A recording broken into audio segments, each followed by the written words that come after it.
sinner comes before you. I have sinned. But you have sinned. I have sinned. She's a sinner. I know I have sinned. They make me a sinner. I have sinned. I have sinned. Sin. Oh, you see a sin. It's a sin. You are a sinner.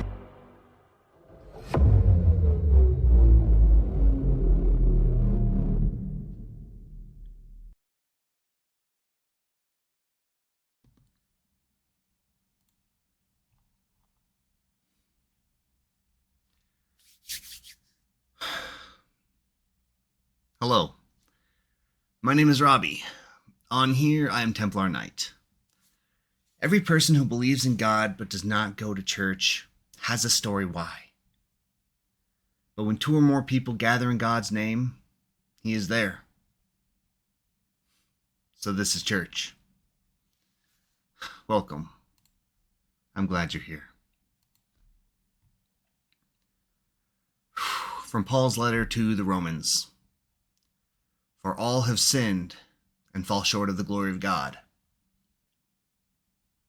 The wages of sin is death. And God shows His love for us, in that while we were still sinners, Christ died for us.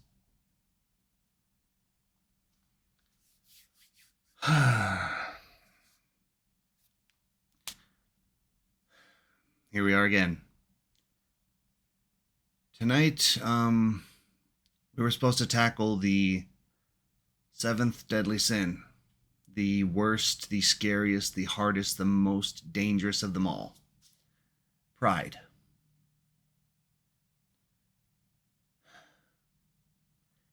And I'm looking at my notes here because I use a little notepad where I'll write out key phrases and then I'll cover the chat with it so I don't have to see it while I'm doing my lessons. And all I got is lesson 8, question mark. Then I had to type it out. God, you got this? I don't have anything. This week has been a roller coaster. And I don't just mean like a roller coaster. I mean, it's not just been bad. It's been horrible. And it's not just been good. It's been amazing. And it's bounced from one extreme to the other and back and forth so much that I'm just struggling to hang on. And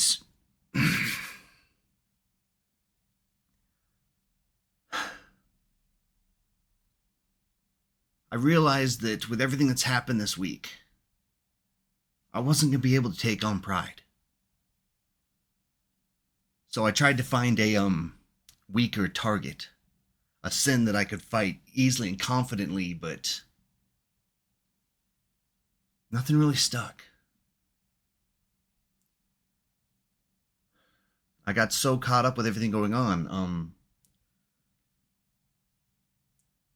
Not a concern, but I had 2 trips to the doctor this week. Everything's fine. It's all good. But I haven't been to a doctor in decades. So going to a doctor, then finding out that everything's fine. Ups and downs. I lost a friend this week. But I also celebrated 20 years of marriage with my wife this week.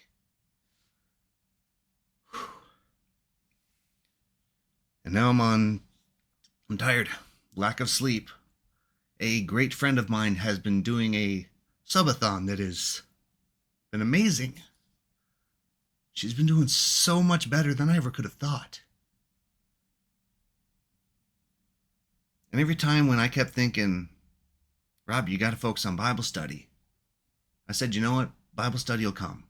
Focus on your friends. Focus on your community. Focus on you.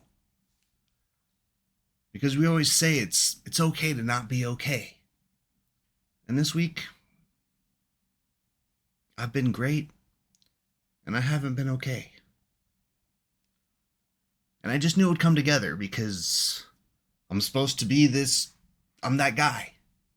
I'm the pastor. I was raised to do this. Like, since I was a kid. I grew up in the church. When I was in high school, I was teaching the little kids Sunday school lessons. I did my internship. I went and worked at church camp. I did everything right to be this guy. And then when I became a pastor,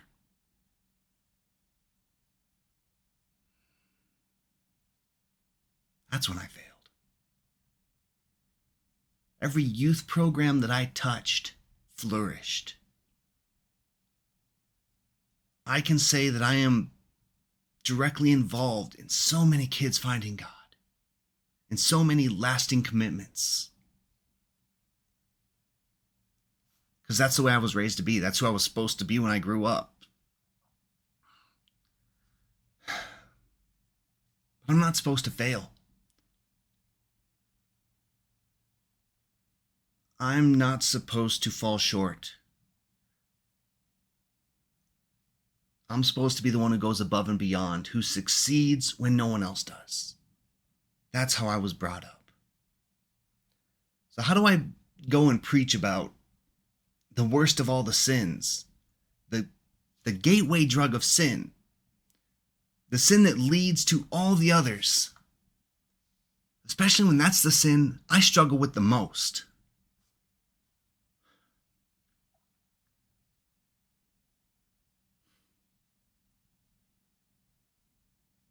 You know, I'm not prepared for this. We're going to talk about pride anyway.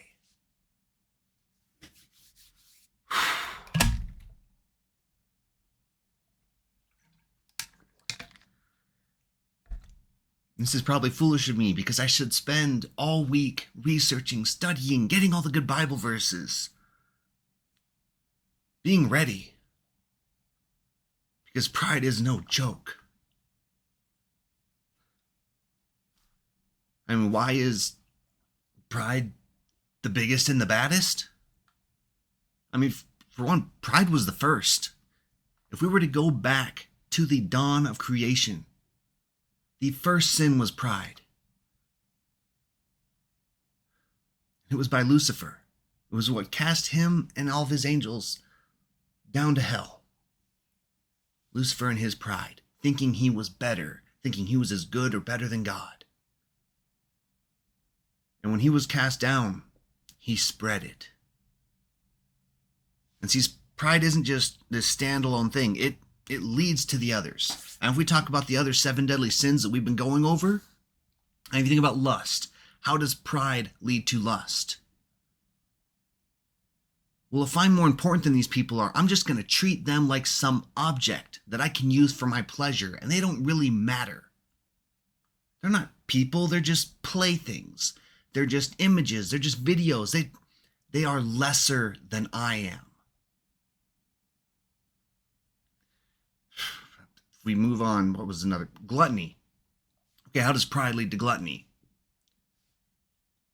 I should have more than everyone else. We sit around the table, I deserve more than what you get and more than what you get. Even if you guys need it, I want it. It doesn't matter about you. Me. Greed. Pride leads to greed because if we think so highly of ourselves, we're entitled to that. I go out and buy some sweet car. I'm entitled to that. Oh, I want the next one. Why? Because I'm good enough for it. I'm so important that I need the best car. I need the biggest house. I need the most money because I'm that important. Sloth. If I'm struggling with sloth, my pride started that because I'm too good to work. Other people should serve me.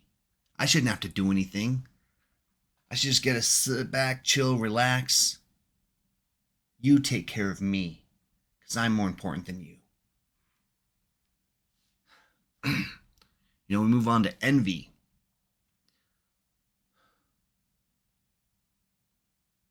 Why should you have that? I want what you got because I deserve what you have. Because I'm better than you. I'm more important. I do everything right. Pride leads to envy, makes us want what other people have because we feel like we deserve it. And wrath. Well, if I'm so big, I'm so important, I'm always right, then it should be my place to punish those who are wrong. It should be my place to deal out my justice. I mean, that's pride leads to all the other sins. That's why it's so scary to me. Because I struggle with pride. Pride is like...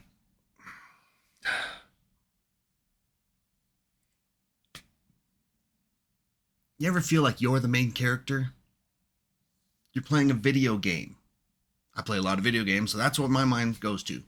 I'm playing a video game, and I'm playing the most important person in that game. It's my responsibility to beat all the bad guys and solve all the puzzles and get all the prizes and unlock all the secrets. It's my responsibility, because in this video game, I'm more important than everyone else. I'm the main character. In the movie, we know who the main person is. It's the super jacked guy who's got the ex-military training and he's slightly edgy and rebellious, but he knows how to use every gun and he can jump around and shoot and do everything, and he's the main character because he's better than everyone else. I don't think I've ever played a game where you don't play as the main character. I can't even think of a movie I've seen where it's not about the best. So we get main character syndrome in our lives. We start thinking that we're the only person who matters in our little world because that's the perspective we see. I only see everyone else through my eyes.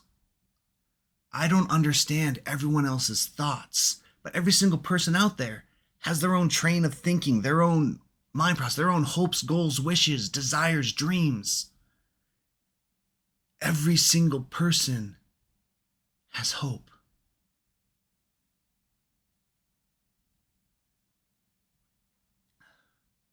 But I only worry about me and mine and what I'm doing because that's all I can see. I can't look at a person and tell what they're thinking and tell what they're after and what they want. I might think I do. There are times I might know someone good enough that I'm like, I know what you need right now. There are some of you that know me that way. To where when we start off this stream, I can flip over my camera and someone will look at me and say, I know what Robbie needs right now. But we can never fully understand other people because we're stuck on being our main character. Only I matter. Only what I'm doing. My quests. Me. This is my story. That's why I struggle with pride.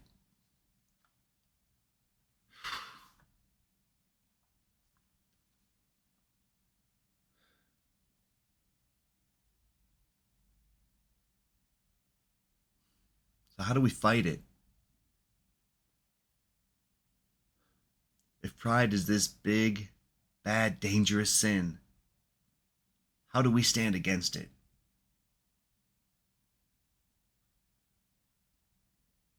Because God knows I've tried. All these other sins, I can fight them. I at least know how.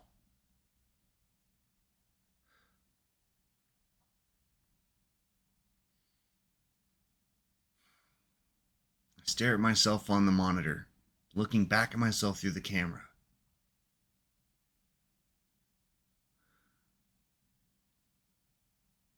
How do I win this fight?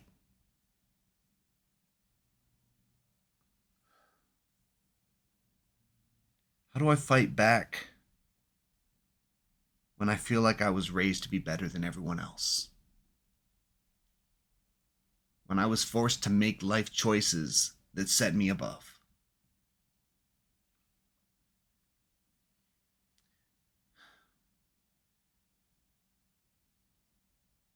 It's hard to be humble.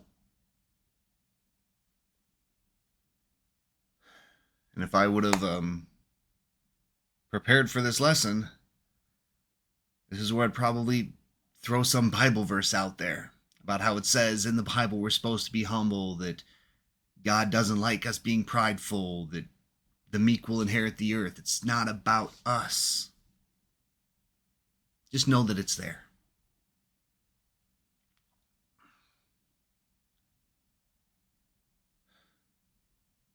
Do any of y'all feel like you're the main character? How many of you look around and say, you know what? I matter most. I'm the most important person to me.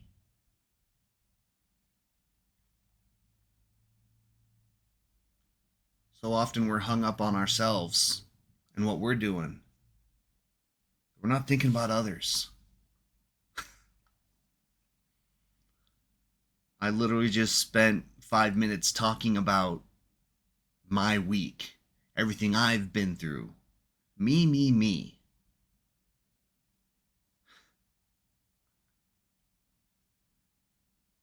It's not about me.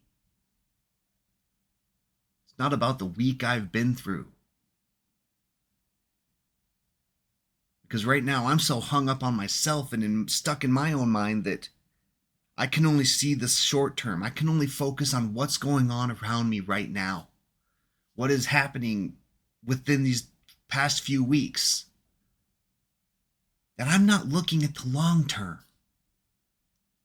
Because my plan, my world, my storyline has imploded on me to where I'm stuck right here. And I'm so focused on, you're the main character, Abby. You're the hero. You're the protagonist. You need to figure this out. You need to break through this. So I'm stuck in this little struggle in my head that I just can't break through. When I need to calm down, take a step back, zoom out on the mini map a little bit and say, I'm right here. This is where I was. This is where I'm going. This little bump in the road doesn't even matter. Because God has a plan for me. And if I could just let go of my own desires to control everything around me and follow where He's leading me, I wouldn't be stuck in this little box, fighting to fix everything myself.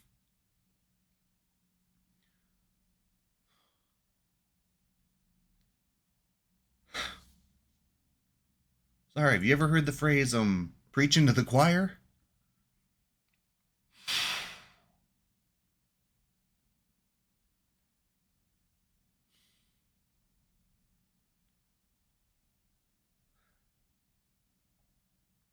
So how do we fight back against pride? See, we've been doing this whole chains series, being enslaved to sin. We've been doing this whole series because I wanted something cool and edgy, honestly. I wanted something that would draw attention. But I wanted the focus to be on fighting back against these sins. So that when sin pushes and tries to control me, that I know how to fight back. That I know how to push when the devil comes to shove. I will not let him blow over me like that. I will not be controlled by sin.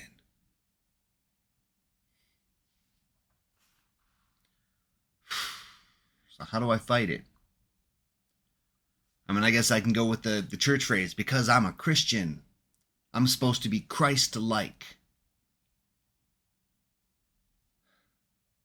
If I think about what Christ did, if I lead by His example, that man gave everything.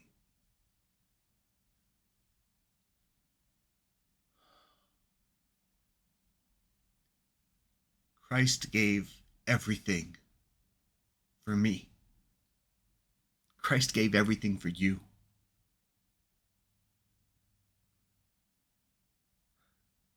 And all he asks is that we share his love.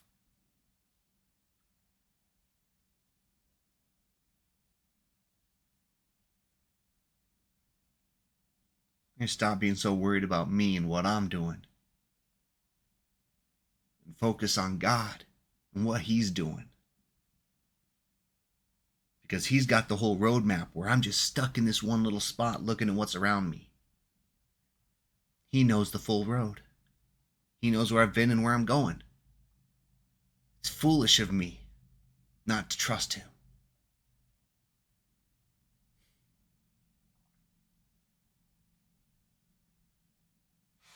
So if I'm going to fight against my pride,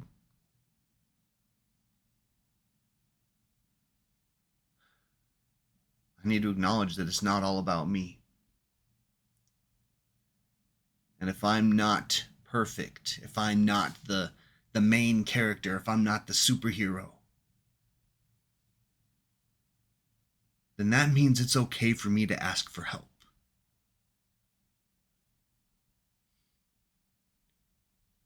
Because too often my pride won't let me.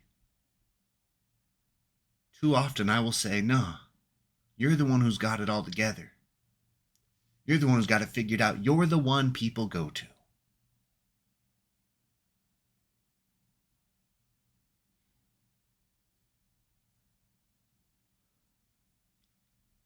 And I need to be willing to admit that sometimes I need help too.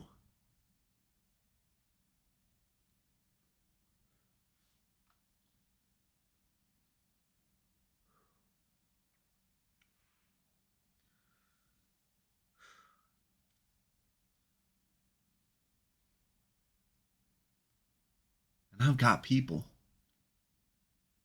They're easy to find. If I could see chat right now, and I were to ask, who would help me if I asked? I already know the answer. And I'm willing to bet if there was anyone watching this right now who needed help. Heck, I can't think of a single stream where we don't let people know, where this community doesn't say, come to us if you need help. Because those are the people I've surrounded myself with.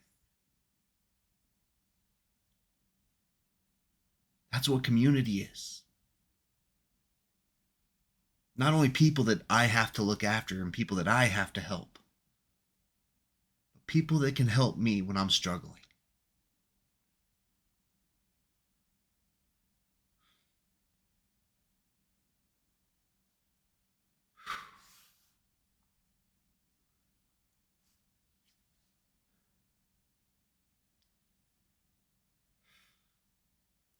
If I'm going to break my pride, I need to stop being the main character. I need to realize that I'm not flawless. And when things go wrong, I need to own my mistakes.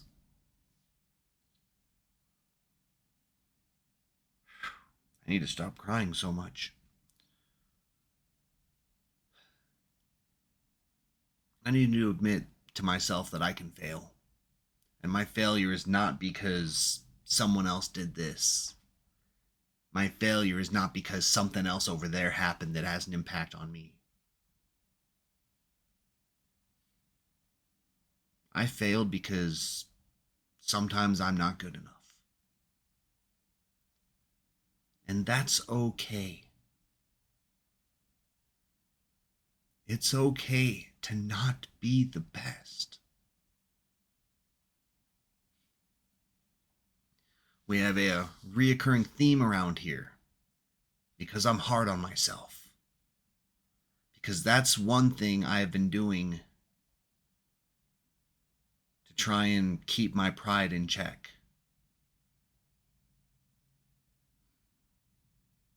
I'm quick to notice when I fail. I'm quick to notice that I should be gooder at things than I am. That so many people do stuff better than me. And I've got a great crowd. They're all super supportive. Like, no, you did great. I've got great support around me. But I do that to keep myself in check. To remind myself that I didn't screw up this week because of what was going on. I failed this week because I was indecisive. Because I was distracted. Because I did not want to focus.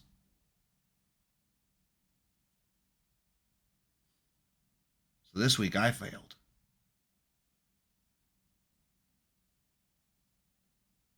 But at least I was smart enough to get out of the way and say, God, I don't got this. You gonna step in?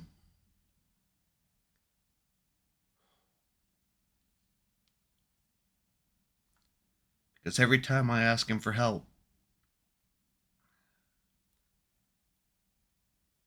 every time I go to the Lord because I'm struggling, because although I like to think I've got it all together and I'm this guy who needs no one, and I know how much I need him. And I know how easy it is for me to go to him. Now, he may not always help me the way I want him to, but he always helps me get through.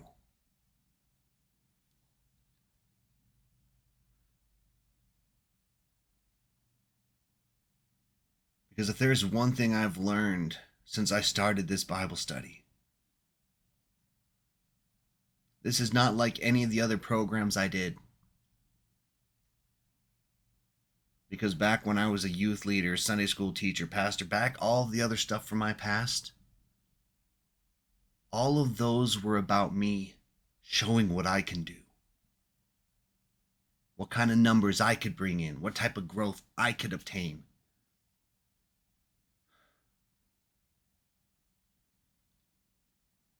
And it was my pride that broke me. And so when we started this series, when I had to rebuild my faith, when I had to start over, I had one key rule.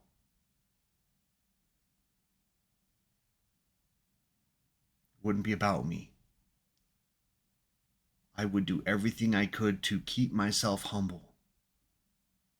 And let this be for God.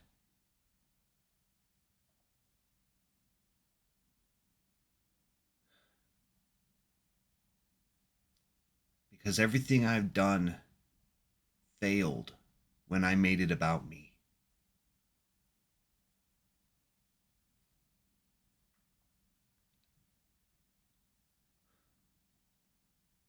When I make what I'm doing about the Lord,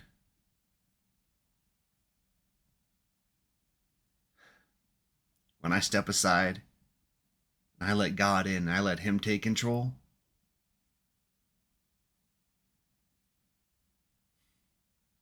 well, I know where I was 3 years ago. And I know where I am now. And I'll admit, it was not the easiest thing to not fall back into my old ways. Because I want to be proud of what's happening here.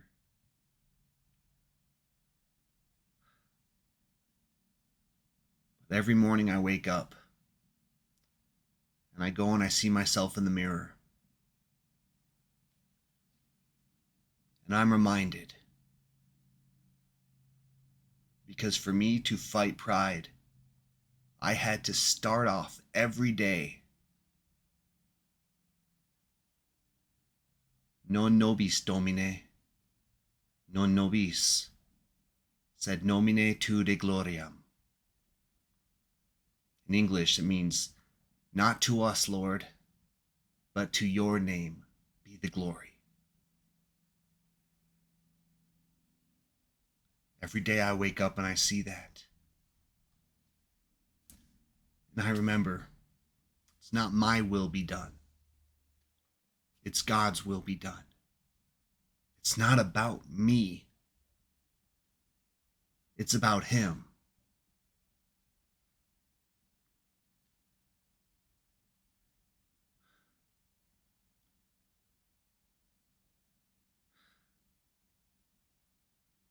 And when I can start my day off on the right foot, it's much easier to keep my pride in check. Now, I'm not going to say that I've got my pride defeated. Because again, it is easy for me to fall back and fail.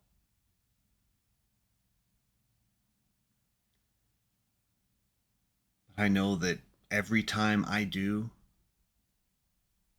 God will still be there for me. He will still love me. So when sin beats me down, when I'm broken and I just can't go on anymore, I will get back up. And I will continue to fight. Because I will not allow the devil and sin to control my life.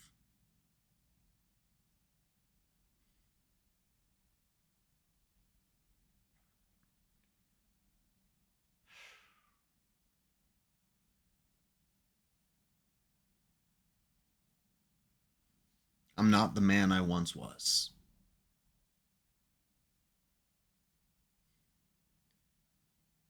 Because now, instead of serving myself, I serve my Lord.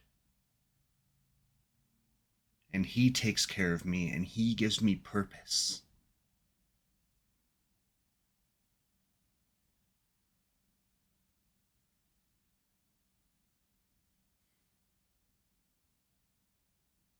What more can I ask for in life?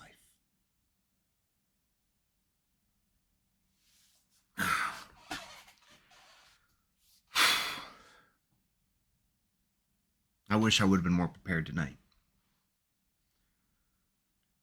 I wish I had some notes to look at. I wish I would have been ready.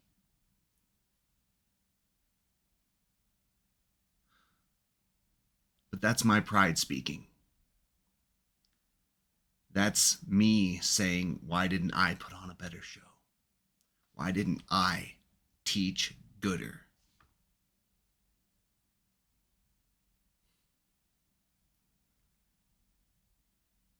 But in these last 20 minutes, while I've been sitting here staring at this guy on the monitor, God has taken the stress and turmoil in my heart, and He has made me calm.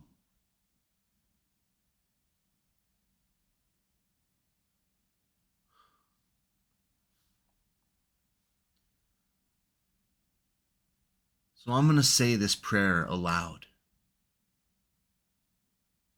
And if you feel like you're ready for a change,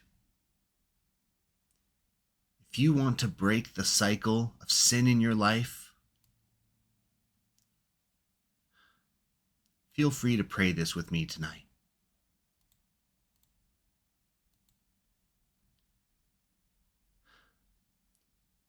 I was enslaved by my sin.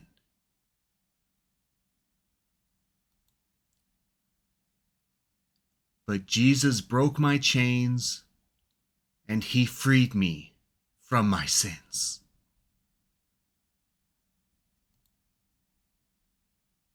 I am strong enough.